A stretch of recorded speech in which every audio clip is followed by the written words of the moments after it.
I could probably make like 4 hours worth of content talking about how ridiculous boxing fans can be. I'm not gonna do that. But one of my favorite pet peeves, because it does bother me, but it can be hilarious, is when a fan calls one fighter overrated. That's what I talk about. This fighter's overrated as hell. He's a bum.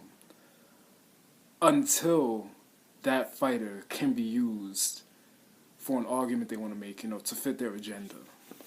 Right? Like, you hear it all the time with Gennady Golovkin, whom I don't think is overrated personally. But all you hear is that, oh, he's over. Well, he's got a lot of fans too, let me not do that. He's got a lot of fans, no doubt about it. But he's got a lot of detractors. He's got a lot of people who do not like him at all. And their main complaint is that how overrated he is. That he's a bum. He ain't fight nobody but bums. Which isn't true. He's fought some decent fighters. I thought Gil was pretty decent. I'm not trying to say that these are A-level fighters by any means. But I thought Gil was decent.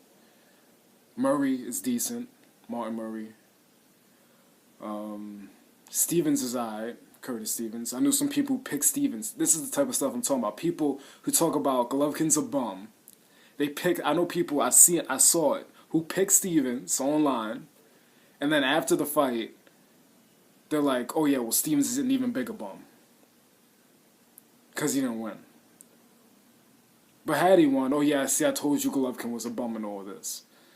That's the type of thing I'm talking about. But you got these guys, I'll flip it the way I originally meant to say it. You got these guys who, they would use that. Golovkin's a bum, he needs to fight Andre Ward, he's such a bum, he'll get exposed. But then, if they fight, right, so let's say Golovkin and Ward fight, and Ward beats him, however many years pass and Ward is up for a Hall of Fame consideration, I guarantee you that these same dudes who were calling Golovkin a bum, saying how overrated he was, when they're running through Ward's resume, Golovkin's going to be one of the highlights. Oh yeah, and at the time he fought Golovkin, he was undisputed, middleweight champion, moving up in weight, but carrying all that power with him, and Ward just, completely outclassed him. The undisputed former middleweight champ. Ward made him look like an amateur. And it's like, wait, Money, hold on.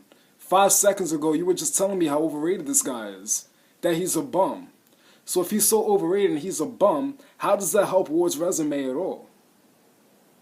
Like, wouldn't you just gloss over at that, though? Wouldn't you go, oh yeah, Carl Froch, that was a good one. Kessler, yeah, that's a really good one. Damn, Abraham, I forgot about that. Oh, look, Chad Dawson, oh, Golovkin, bum. And then move on. I guarantee you they wouldn't do that. And that's the hilarious hypocrisy with boxing fans. It's also the fault in logic is staggering sometimes. When you hear guys talk about this fighter's so overrated, but then the people that they list to beat the fighter are all A-level fighters. So Golovkin's overrated. Golovkin's a bum. All right, who can beat Golovkin? Oh, Andre Ward. He fights Andre Ward. Andre Ward beats him. All right, who else? They sound like Miguel Cotto when he was asked about Golovkin. They don't know. So then how is he a bum?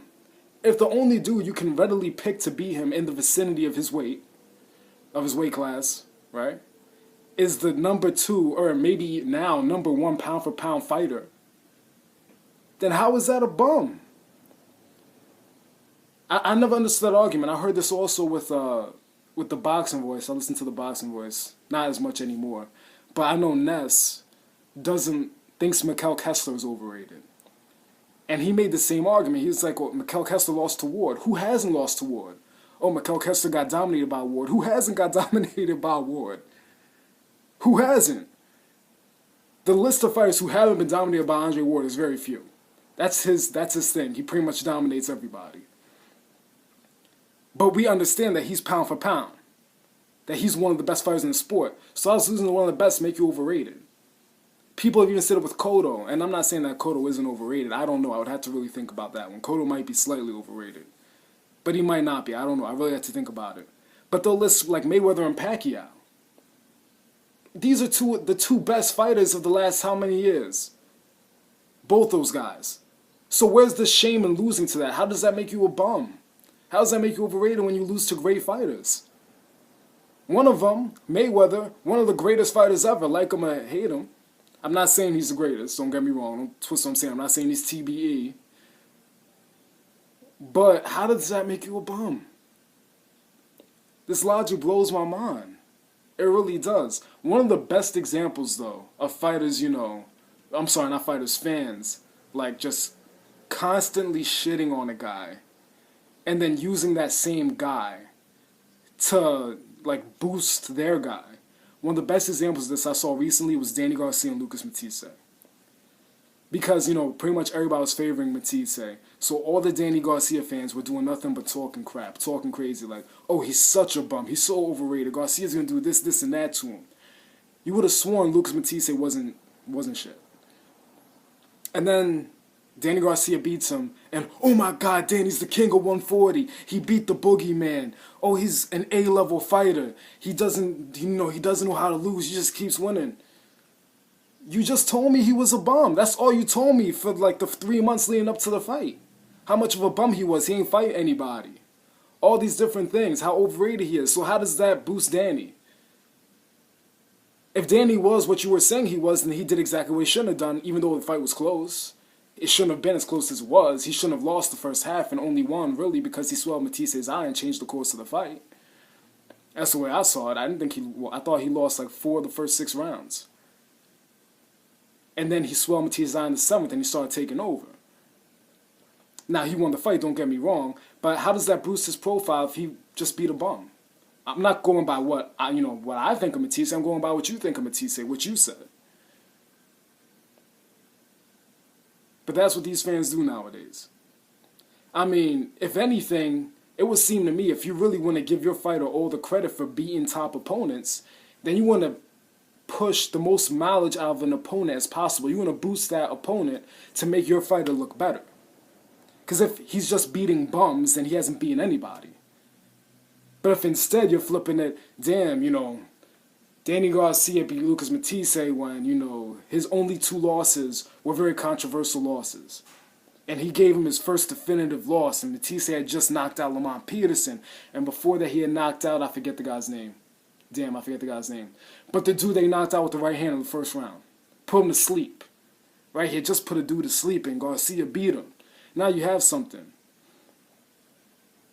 If you're talking about, Andre Ward beat Arthur Abraham at the time where Abraham was the man. He had come from 160. He looked like he was unstoppable. He had just knocked out Jermaine Taylor cold. And all these different things. Yeah, he had lost to Carl Froch, but then Andre Ward beat Carl Froch too, who had also beat Jermaine Taylor in dramatic fashion, took Arthur Abraham's undefeated record, completely outclassed him. Carl Froch looked like he was, the next big thing. That's how you make a fighter, that's how you make a case for a fighter. But it blows my mind that these dudes will cry bum out of some stupid, like, allegiance to their fighter. Like, the opponent, they can't like the opponent. They just have to like their fighter. And the opponent's automatically a bum. But then when they're reviewing their fighter's career, right, their favorite fighter's career, and they're going through the resume, the same dudes they're calling bums are the ones that they're highlighting and saying, damn, look at when he beat this guy. Look at when he beat this guy. It's hilarious. And it's sad. It's really sad. These guys ain't bums. And if they are, then your fighter hasn't beaten anybody, so you need to reevaluate what you think of your fighter.